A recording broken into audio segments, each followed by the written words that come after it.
ఇప్పుడు ఒక పాటించాలి. మొదటి దినవృత్తాంతములు 28:20. మొదటి దినవృత్తాంతముల గ్రంథం 28వ అధ్యాయం 20వ వచనం. ఒకసారి చదవండి. మొదటి దినవృత్తాంతములు 28:20. మరియు దావీదు తన కుమారుడైన సొలొమోనుతో చెప్పినదేమనగా, నీవు బలము పొంది ధైర్యం తెచ్చుకో, ఈ పని పూనుకో, భయపడకుండుము, వెరవకుండుము. నా దేవుడైన యెహోవా నీతో కూడా ఉండును. ఇక్కడ మందిరమును కూర్చిన సేవను కూర్చిన పని అంతయు నీవు ముగించే వరకు ఆయన నిన్ను ఎంత మాత్రమో ఏ పని. ఇప్పుడు దావీదు గారికి కూడా కొడుకులు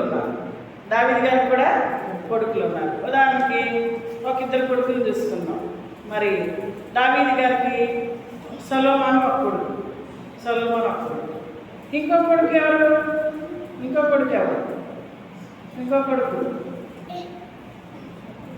మాట విన్న కొడుకు, వినని కొడుకు ఇద్దరు ఉన్నారు.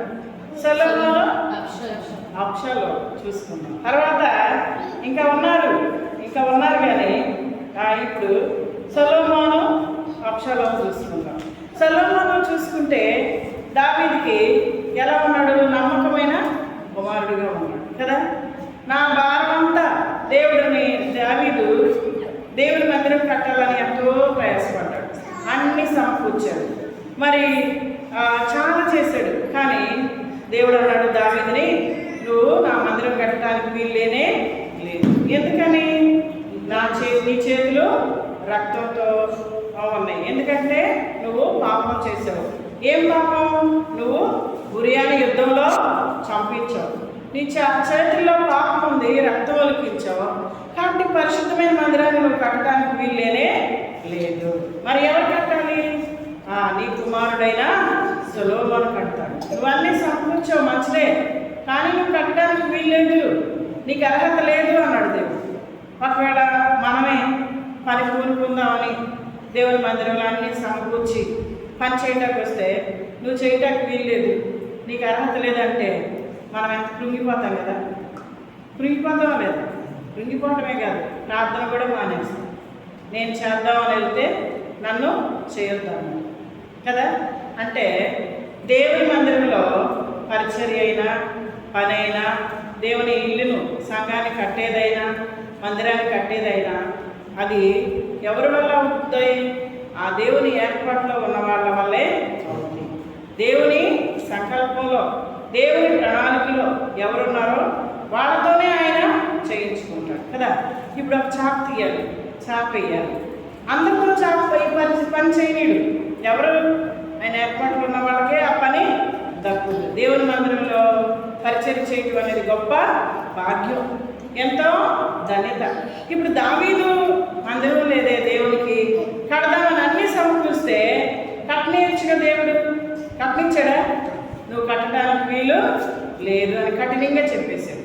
అప్పుడు దావీదు కృంగిపోయినా కానీ ధైర్యం తెచ్చుకుని, నిజమే నాలో అర్హత లేదేమో అని ఆగాడు, కానీ వేరేగా ఆలోచించాడు. సరే, దావీదు కుమారుడైన సొలొమోను ఏం చేశాడు? మందిరాన్ని కట్టడానికి పూనుకున్నాడు. చూసారా?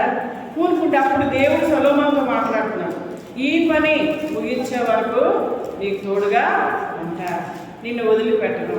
చూసి దావీదు ద్వారా దేవుడు సొలొమోనుని బలపరుస్తున్నాడు. ప్రియులారా, ఇప్పుడు తండ్రి అంటే దావీదు, నమ్మకమైన కుమారుడు అంటే ఎవరు?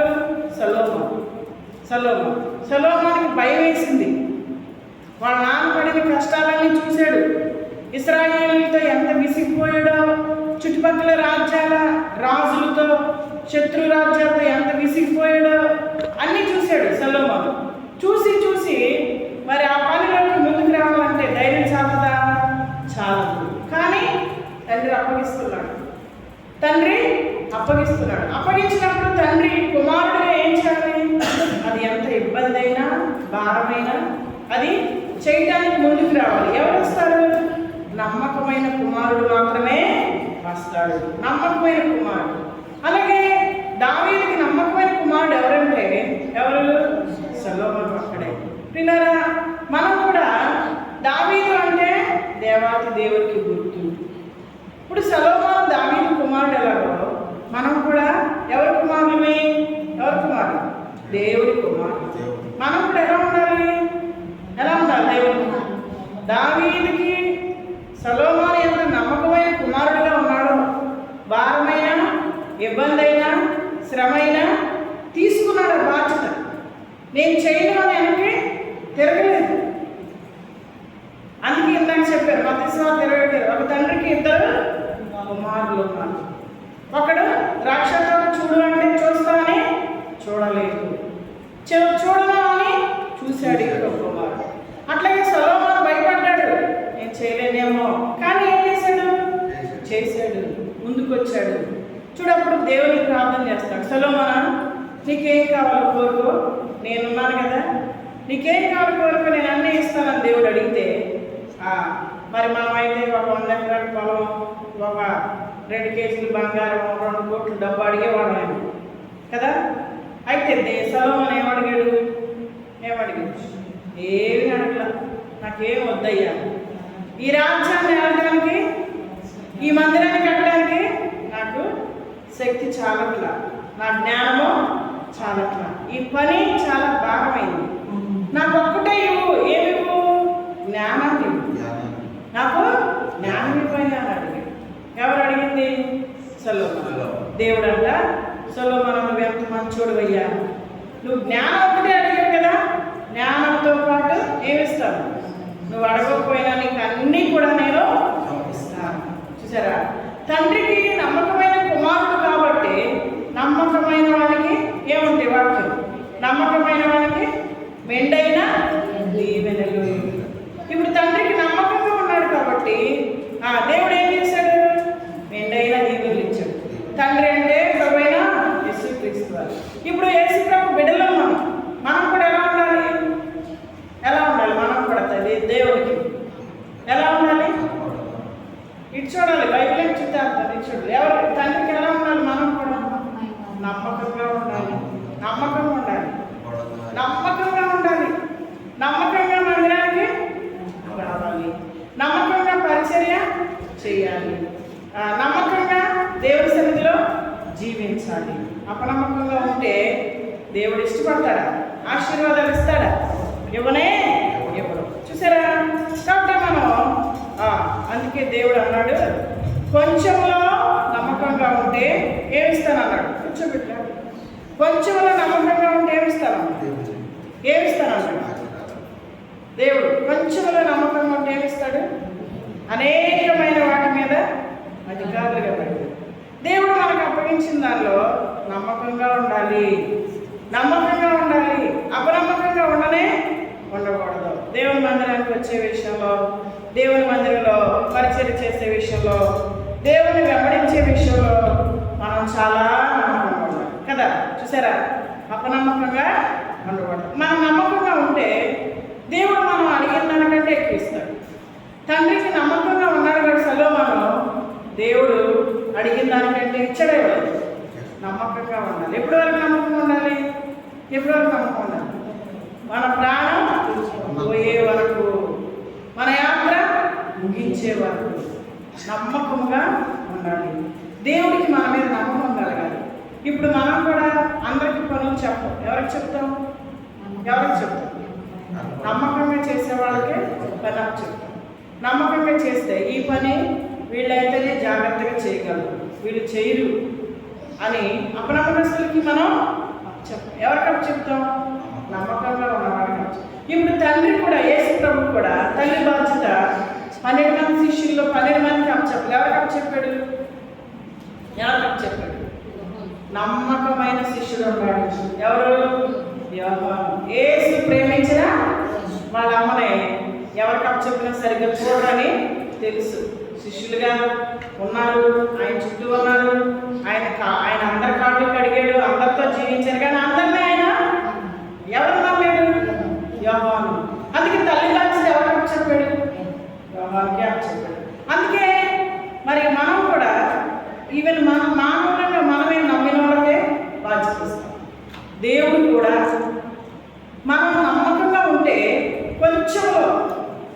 నమ్మకంగా ఉంటే ఇప్పుడు నీ మందిరం పోవడం నాకు చెప్పారు పని దానిలో ఏముండాలి మనకి నమ్మకంగా ఉండవాలి. నీకు ఏదైనా బాధ్యత చెప్పారు దానిలో ఏముండాలి నమ్మకంగా ఉండాలి. దేవుని మందిరంలో ఏ పరైనా తర్వాత ప్రార్థన చేసుకునే విషయంలో బైబిల్ చదివే విషయంలో రోజు బైబిల్ నమ్మకంగా చదువుకోవాలి. అలా మనం ప్రతి చిన్న విషయంలో పెద్ద విషయంలో దేవునికి నమ్మకంగా జీవిస్తే దేవుడు ఏం చేస్తాడు మన కొరతలన్నీ తీరుస్తాడు. సొలొమోను ఒకటే అడిగాడు, దేవుడు ఏమి ఇచ్చాడు? సకల సంపదలు కూడా ఇచ్చాడు. ఇవ్వలేదు. నమ్మకంగా మందిరానికి రావాలి. దేవుడికి మన మీద ఏం కలగాలి? ముఖ్యంగా నమ్మకం కలగాలి, నమ్మకత్వం ఉండాలి. మనం ఎక్కడైనా నమ్మకం సంపాదించుకోవాలి దేవుడు ఎదుట. సరే, అపనమ్మకస్తులు ఎలా ఉంటారు చూడండి. అపనమ్మకస్తులు ఎవరు అపనమ్మకస్తులు? ఇక్కడ ఇదే దావీదుకు ఇంకో కొడుకు ఉన్నాడు. ఎవరు అప్పుడు చూసుకున్నాం. ఎవరంటే అబ్షాలోం ఏం చేశాడు? అబ్షాలోం నమ్మకం ఉన్నాడా? అబ్షాలోం నమ్మకం ఉన్నాడా? లేడు. ఉన్నాడా? ఎక్కడున్నాడు? లేడు. ఎక్కడున్నాడు? యవనస్తులు ఆలోచన చేశారు, అరే మీ నాన్న కనుక తీసేస్తే మీ నాన్న ఆధిపత్యం అంతా నీకు వచ్చేస్తుంది, మీ నాన్న కనుక లేపేస్తే అని యవనస్తులు ఆలోచన చెప్తే ఆ కొడుకు ఏం చేశాడు? తండ్రిని తప్పించి ఆ బయట యవనస్తులు చెప్పిన మాటలు విని తండ్రిని చంపడానికే సిద్ధపడ్డాడు. కన్న కొడుకే. ఒక కొడుకు నమ్మకంగా ఉంటే ఇంకో కొడుకు ఏం చేశాడు? తండ్రిని సొంత కన్న కొడుకే, కడుపును పుట్టిన కొడుకే తండ్రిని ఏం చేయడానికి మొదలుపెట్టాడు? ఏం చేశాడు? చంపడానికే మొదలుపెట్టాడు. చూడండి, 12వ సమయాల గ్రంథం 13:24 చూడండి ఎంత అపనమ్మకంగా ప్రవర్తించాడు. 2వ సమయాల గ్రంథం 13:24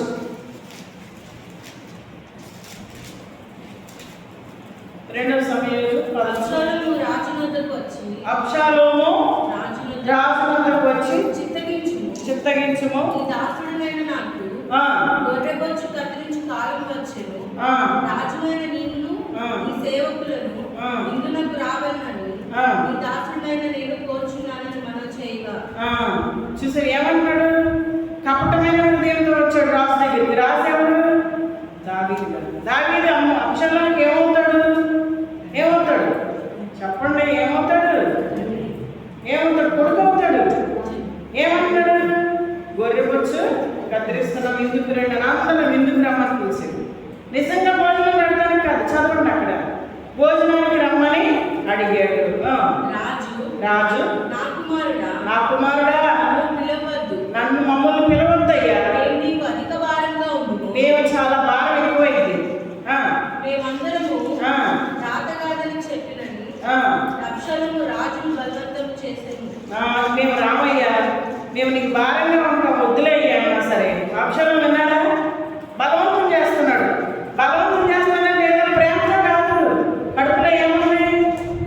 విషం ఉంది, అపనమ్మకం ఉంది, క్రూరత్వం ఉంది. ఎవరి మీద? తండ్రి మీద. తండ్రి ఎవరు? దావీదు. చదువు. అయితే దావీదు వెళ్ళలేదు. అబ్షాలోమును దీవించి పంపగా వెళ్ళకుండా ఏం చేశాడు? అబ్షాలోముని దీవించి పంపాడు. ఎంత కుట్రతో, కుయుక్తితో, మోసంతో వచ్చినా సరే తండ్రి ఏం చేశాడు? దీవిస్తున్నాడు. చూసారా? అంటే దావీదు దేనికి గురించి ప్రవైనా మనం ఎంత బాధ కుట్ర, మన దేవుడు ఎంత సరిగా లేకపోయినా, మనం ఆయన ఎంత బాధ పెట్టినా దేవుడు మాత్రం మనల్ని ఎప్పుడు ప్రేమిస్తానే ఉంటున్నాడు. ఆయన ఎప్పుడు మన మీద దీర్ఘశాంతం చూపుతానే ఉన్నాడు. ఇక్కడ కూడా రాజు ఏం చేశాడు? అబ్షాలోముని నా కుమారుడు మేము రాలేము, మమ్మల్ని బాధ పెట్టమాక అని దీవించి పంపించేశాడు. చదువు. అబ్షాలోము నువ్వు రాకపోతే నా అంటాడే. అంటే ఇప్పుడు దావీదుకి ఈ కొడుకు ఎన్నో కొడుకు? అమ్నోను. 3వ కొడుకు. ఇప్పుడు 2 కొడుకులు మీరు చూసుకున్నాం కదా. ఒకడు సొలొమోను, రెండవది అబ్షాలోము. సరే నువ్వు రావు. నా అన్నుంటాడు కదా నాకంటే పెద్దడు అమ్నోను. వాళ్ళన్నా చదువు.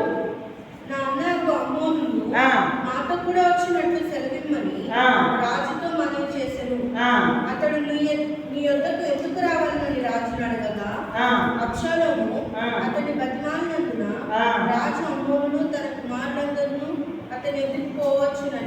నిలిచెను. ఎంత బతిమాలుతున్నాడు, నీవు రావునైనా అంటే దీవించి వెళ్ళిపో అంటే, సరే నువ్వు రాకపోతే రాపోయావు, నీ కుమారుడు ఉన్నాడు నాకు అన్నవుతాడే, అన్నను కూడా బయటకు చూడదు. మీకు చాలా తీరు జాగ్రత్త వింటే అర్థం. నీ అన్నగాడే అమ్ములోను ఆయన పంపించు అని బలవంతం చేస్తుంటే, ఎందుకయ్యా నేను రామన్నా సరే ఇంత బలవంతం చేస్తావు అని ఆయన సరే ఈ బలవంతం కొడుకు కదా, మరి కొడుకు మీద ప్రేమ కదా, ఆ బాధ తెచ్చుకోలేక ఏం చేశాడు, సరే అని పంపించాడు. చదువు. అంతలో అబ్షాలోము తన పనివారిని పిలిచి అమ్మోను ద్రాక్షారసం వలన అమ్నోనుకు ఏమి ఇచ్చాడు, ఇంటికి వెళ్ళగానే భోజనం పెట్టలా, పనివాళ్ళతో ఏమి ఇప్పించాడు, ద్రాక్షారసం ఇప్పించాడు అమ్మకి. ఇప్పించి సంతోషయుట కనిపెట్టి ఉంది అమ్మోనును హతం చేయడని నేను మీతో చెప్పినప్పుడు భయపడక అతని చంపుడి. చూసారా ఏమంటున్నాడు, ఏం చెప్తున్నాడు పాస్టర్ గారు, ఏం చెప్తున్నాడు బలవంతా తీసుకెళ్ళి అమ్మకి ఏమి ఇచ్చాడు, వెళ్ళగానే ద్రాక్ష రసం ఇచ్చి పని వాళ్ళని చూసి ఏం చెప్పాడు, ఆ మత్తులోకి వెళ్ళారు చంపేసేయడం. చదువు. నేను కదా మీకు ఆజ్ఞ ఇచ్చి నేను కదా మీకు చెప్పేది, ధైర్యం తెచ్చుకుని పౌరుషము చూపుడి అని గట్టిగా ఆజ్ఞ ఇచ్చాడు. అని గట్టిగా అమ్మ మేము చంపమయ్యా, మాకు భయం వేస్తుందయ్యా, మీ అన్నయ్య కదయ్యా, మేము చంపితే ఎలాగయ్యా అంటే, నేను చెప్పేది ధైర్యం తెచ్చుకోండి, ఎల్లు చంపేసేయండి, ముందు పౌరుషం తెచ్చుకోండి, నేను చెప్తున్నా నా మాట వినండి అంటే వాళ్ళు ఏం చేశారు. చదువు. అబ్షాలోము ఇచ్చిన ఆజ్ఞ చొప్పున వారు చేశారా లేదా, చేసేసారు. ఏం చేశారు చెప్పాలి, ఏం చేశారు, నిర్దాక్షిణ్యంగా అబ్షాలోము యొక్క అన్ననే చంపి పడేసేసారు. హతం చేయగా రాజకుమారులందరూ లేచి తమ కంచర గాడిదలను ఎక్కి పారిపోయింది. అందరూ కూడా ఏమైపోయారు, పారిపోయారు. చూసారా, ఇప్పుడు ఈ కొడుకు తండ్రికి నమ్మకస్తుడా అపనమ్మకస్తుడు చెప్పండి. సొలొమోనేమో నమ్మకంగా ముందుకెళ్ళాడు, నాయనో నేను చేయలేను, నాకు భయం వేస్తుంది అంటానే చేశాడు. మతస్వామి తిరగట్లేమన్నాడు, ఒక తండ్రికి ఇద్దరు, ఒక కొడుకు ఏమన్నా చేస్తానని చేయలే, ఈ కొడుకు చేయలేని ఇప్పుడు చేయను బాబాయ్ అంటే చేసిన కొడుకు ఎవరు, సొలొమోను. చెప్పాలి గట్టిగా, సొలొమోను. చేస్తా నేను ఉంటాను నటించి తాను నమ్మకంగా తీసుకెళ్ళి ప్రాణం తీసుకునేవాడు. ఇప్పుడు అబ్షాలోము మంచోడా, సొలొమోను మంచోడా? సొలొమోనే మంచోడు. అందరితో అయిపోయిందా, దేవుడు ఊరుకుంటాడా? అబ్షాలోము ఏం చేస్తున్నాడు, ఇక మా అమ్మని చంపేసారా, చంపించా, మా నాన్న కూడా లేకపోయారని అబ్షాలోము ఒక కంచర గాడిదని ఎక్కి ఎగురుకుంటా వెళ్తున్నాడు. ఎవరు చంపడానికి, తండ్రిని. చూసారా, ఈ రోజుల్లో కదా, ఆ దినాల్లోనే ఉన్నారు.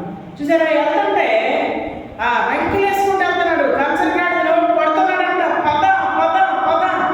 తొందరగా పద, మా నాన్న చంపాడు, మా నాన్న దొరుకుతాడు అనుకుంటే దొరకలా, మా అన్న పంపాడు, మా అన్నం చంపించా, ఎందుకు ఈ రాజ్యం అంతా నేను తీసుకోవాలి, దుష్టంలోని. చూసారా, వెళ్తున్నాడు, వెళతా ఉంటే అబ్షాలోము కట్ట పెద్ద తల కట్ట అంట, ఈ పైన పొప్పులాగా చుట్టుకున్నాడంట జుట్టు. అబ్షాలోము ఎగురుకుంటా కంచర గాడి మీద వెళ్తుంటే ఒక మస్తకి వృక్షానికి ఆ స్పీడ్ మీద వెళ్తుంటే ఈ వెంట్రుకలు చిక్కుబడిపోయి అక్కడే ఎలాడుకుంటా ఆ కంచర గాడి వెళ్ళిపోయింది. వేలాడి అబ్షాలోము కూడా ఏమైపోయాడు, చనిపోయాడు. చూసారా, చనిపోయాడు. పిల్లరా, దేవునికి నమ్మకంగా ఉండాలి. దావీదుకు నమ్మకమైన కొడుకు సొలొమోను, అపనమ్మకమైన కొడుకు అబ్షాలోము. తను నష్టపెట్టాడు, తను కూడా నష్టపోయాడు. ఇప్పుడు మనం కూడా దేవుని బిడ్డలుగా ఈ రాత్రి మనం కూడా మన జీవితంలో దావీదు స్థానంలో ఎవరున్నారంటే ప్రభువైన యేసుక్రీస్తు మన కుమారులకి కుమార్తెలకి. మనం కూడా దేవుని మందిరానికి ఏదో వస్తున్నాం కాదు, ఎంతమంది వస్తున్నాం అనేది కాదు, ఎంత పరిశుద్ధంగా, ఎంత జాగ్రత్తగా, ఎంత నమ్మకంగా జీవిస్తున్నాం అనేది మనకు చాలా అవసరం. అపనమ్మకంగా ఉంటున్నామా? మందిరానికి వస్తాం, తండ్రి దేవుడిని బాధపెడుతున్నామా? ఏసైని దుఃఖపెట్టి పనులు చేస్తున్నామా? ఆయనకు విసుగు పుట్టిస్తున్నామా? ఆయనకు అపనమ్మకస్తులుగా ఉంటున్నామా? ఈనాడు మనకు ఆశీర్వాదాలు, దీవెనలు మరి ఎందుకు మనకు రావట్లేదు అంటే మనలో అపనమ్మకత్వం ఉంది. ఒకవేళ అలాంటి అపనమ్మకత్వం ఉంటే మనం తీసేసుకోవాలి. అపనమ్మకస్తులు చాలా నష్టపోయాడు. ఎవరు? అబ్షాలోము నష్టపోయాడు, ఎంతో కోల్పోయాడు, ఎంతో కోల్పోయాడు. ఎవరి కాలంలోనే లోకాన్ని విడిచిన వాడిగా ఉన్నాడు. తనకి ఎంత భయంకరమైన తన హృదయం చెడిపోయింది. తండ్రి మీద కోపం, ద్వేషం. మనం అలా ఉండకూడదు. దేవుడికి నమ్మకమైన బిడ్డలుగా ఉండాలి. ఆ సొలొమోను వలె ఉండాలి. కొన్నిసార్లు భక్తి జీవితం కష్టంగానే ఉంటుంది, బాధకరంగా ఉంటుంది, ఇబ్బందిగా ఉంటుంది. అయినా సరే మనసు దేవుడికి మన జీవితాన్ని అప్పగించినాక వెనక్కి తిరిగి చూడకూడదు. కష్టం ఉండా, శ్రమ ఉండా, బాధ ఉండా, మనం ఏ రోజు ఆయనకి మన జీవితం అప్పగించామో ఆ రోజు నుంచి మన యాత్ర ముగిసే వరకు నమ్మకంగా ఉండాలి. లేకపోతే సైతాన్ వచ్చేస్తుంది. మనలో దుష్టాలోచన ఏమైందంట, ఏంటంట, సాతానుడు వచ్చేస్తాడు. అబ్షాలోములోకి ఎవరు వచ్చారు? అపవాది వచ్చేసి దేవుడికి దూరం అయిపోయాడు, తండ్రికి దూరం అయిపోయాడు. అన్ననే అమ్నోను చంపించాడు. ఆ తర్వాత అన్నను తండ్రిని చంపుదామని వెళ్ళాడు. తండ్రిని చంపితే దేవుడు ఊరుకుంటాడా? ఊరుకోడు. తనే తన ప్రాణం మీద తనే తెచ్చిపెట్టుకున్నాడు. ప్రియులారా, అపనమ్మకస్తులకి జరిగే నష్టం అది. అపనమ్మకస్తులకి ఉండే పనిష్మెంట్ దేవుడి దగ్గర అది, నమ్మకస్తులకు ఉండే ఆశీర్వాదం ఇది. కాబట్టి మన జీవితంలో అబ్షాలోముల వలె మనం ఉండకూడదు. ఎలా ఉండాలి? మనం సొలొమోను వలె ఉండాలి. మందిరానికి నమ్మకంగా రావాలి. మన విశ్వాస యాత్ర జీవితంలో, మన ఆత్మీయ జీవితం ఎంతో జాగ్రత్తగా కాపాడుకోవాలి. ప్రార్థనలో, పరిచర్యలో, బైబిల్ చదివే విషయంలో, దేవుని వెంబడించే విషయంలో మనం చాలా జాగ్రత్తగా ఉండాలి. ఎందుకంటే అపవాది గర్జించే సింహంలాగా తిరుగుతున్నాడు. ఎవరు మృంగేద్దామని వాడు వెతుకుతున్నాడు, ఇంటింటా వెంటబడుతున్నాడు. ప్రతి వాడిని దేవసరికి రాకుండా చేయాలి, నష్టపెట్టాలి, వాడు దారి తప్పించాలి, వాడు గురి తప్పించాలి. ఎంతో మందిని ఏర్పరచబడిన సైతం మోసం చేయాలని వాడు చూస్తున్నాడు. కాబట్టి మనం చాలా జాగ్రత్తగా ఉండాలి. భక్తి చేయడం అంటే అంత సామాన్యమైన విషయం కాదు. ఒక మామగారికి ఒక దర్శనం వచ్చిందంట. ఏంటంటే మరి ఆ మామగారికి మంచి ప్రార్థన పరురాలంట. మందిరంలో ఎప్పుడు విజ్ఞాపనం చేస్తూ ఉంటుందంట. ఆ రాత్రి దర్శనం అంట. మరి యేసుప్రభు అంట మధ్యాకాశంలోకి వచ్చాడంట. మరి వాళ్ళ పాస్టర్ గారు కూడా పరలోకానికి వెళ్ళలేదంట. వరుస పెట్టాడు. సంఘంలో సగం మంది వాళ్ళ పాస్టర్ గారితో సహా నరకంలోకి వెళ్ళిపోతున్నారు. మన సంఘంలో వాడు కొద్దిమంది పరలోకానికి వెళ్తున్నారు. దర్శనం అలా వచ్చిందంట. పొద్దున్నే లేచి భయపడిపోయిందంట, కంగారు పడిపోయి, మరి గాబరా పడిపోయి, హృదయంలో కలవరం వచ్చి పొద్దున్నే పాస్టర్ గారి ఇంటికి వెళ్ళిపోయిందంట. అయ్యా, నాకు దర్శనం వచ్చింది, నేను మీకు చెప్పడానికి వచ్చా. ఏంటి మామ కూర్చొని చెప్పంటే, అయ్యా నువ్వు కూడా నరకంలోకి వెళ్ళిపోతున్నావు అయ్యా. మన సంఘంలో సగం మంది నరకంలోకి వెళ్ళిపోతున్నారు అయ్యా. పరలోకానికి కొద్దిమంది వెళ్ళారయ్యా. నాకు దడొచ్చేసి నేను అందుకే శివదనం వచ్చానంటే పాస్టర్ గారు అంట గదిలోకి వెళ్ళి పశ్చాత్తాపడి కోరులు లేచాడు. ఎందుకంటే తను సరిగ్గా అప్పటి వరకు సరిగ్గా ఉండట్లేదంట. నేను సేవకురాలని చెప్పుకుంటున్నాడు కానీ సరిగ్గా ఉండట్లేదు. ఇది నిజం, ఇది నిజంగా జరిగింది. ఆయన ఆ మామ ఎప్పుడైతే చెప్పిందో గుండె పగిలిపోయిందంట. అమ్మో, నా స్థితి ఈ మామకు చూపించాడు దేవుడు. నేను మారాలి. నేను ఇప్పటివరకు ఏదో సేవ చేస్తున్నాను అనుకుంటున్నాను, ప్రజలు నమ్మించారు కానీ దేవుడు నన్ను చివరికి నరకానికి తోసే పరిస్థితి వచ్చింది. నా లైఫ్ సరిగా, నా ఆత్మీయ సరిగా లేదు అని అప్పుడు బుద్ధి తెచ్చుకొని ఆ మామ చెప్పినాక దర్శనం మరి జ్ఞానం తెచ్చుకొని వాక్యాన్ని జాగ్రత్తగా బోధించి సగం మంది వెళ్ళిపోయారు నరకంలో కంటే ఆ మాటకు ఆయన పొర్లి అందరినీ సరైన దావా పెట్టారు. చూసారా, పరలోకానికి ఎవరు వెళ్తారో ఎవరికి తెలియదు. ఎంతమంది వెళ్ళారు? 6 లక్షల కాల్బలం. మరి అరణ్యయాత్రలో బయలుదేరినప్పుడు కానానికి వెళ్ళింది ఎంతమంది? కాలేదు. మిగిలిన ఎంత ఏమైపోయారు? పరలోకానికి నడిపించిన మోసే వెళ్ళాడా? కాబట్టి ఇంత భక్తి చేసి మనం చివరికి నరకానికి వెళ్తే ఎంత ఘోరమైన అవమానం అపకీర్తి. కాబట్టి మనం ఎలా ఉండాలి? తండ్రికి ఎలా ఉండాలి? నమ్మకంగా ఉండాలి. ఎన్ని పరిస్థితులు వచ్చినా, కష్టాలు వచ్చినా, అడ్డంకులు వచ్చినా, ఇబ్బందులు వచ్చినా, సమస్యలు వచ్చినా, మన భక్తిని కృంగదీసే పరిస్థితులు, వెనక్కలాగే పరిస్థితులు ఎన్ని వచ్చినా సరే మనం మాత్రం దేవుణ్ణి వదలకూడదు. సొలొమోను వలె నమ్మకంగా ఉండాలి. ఆ అబ్షాలోము వలె ఉంటే మనం నష్టపోయే పరిస్థితులు మనమే కాదు, మన వల్ల మన వెనకాల ఫ్యామిలీ కూడా. కాబట్టి మనం జాగ్రత్తగా ఉంటాం. ఈ సంవత్సరంలో మనం తీర్మానం చేసుకున్నాం, ప్రభా నీకు నమ్మకమైన కుమారుడిగా నన్ను సిద్ధపరచు, నమ్మకమైన కుమార్తెగా సిద్ధపరచు. అపనమ్మకస్తులుగా మమ్మల్ని అబ్షాలోము లాంటి స్వభావం మాలో తీసేది ప్రభా అని మనం సరి చేసుకొని ప్రార్థన చేసుకున్నాం. దేవుడి మాట దీవించిన గాక. ఆమేన్.